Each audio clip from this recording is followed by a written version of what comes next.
Alam niyo ba itong nasa ibabaw ng Melocactus? Ang sabi nila, madededs na daw ang Melocactus mo once may ganito. Totoo kaya yun? Tara, explain ko sa inyo guys. Itong nasa ibabaw ng melo, ang tawag dyan ay cephalium.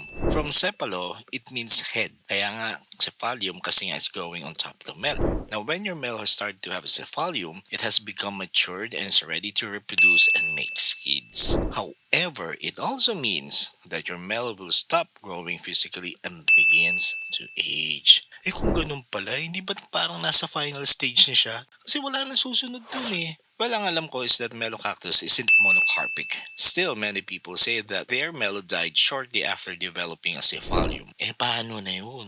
Ako, ang take with dyan, guys. Yes, it's mature, but it can still live long. So, dapat alagaan lang mabuti kasi kapag napabayaan nyo at nagkasakit, then baka matuluhin yan, di ba? Kayo ba, what do you think? Share your thoughts and comments nyo sa baba, guys. Follow Succulents and Spices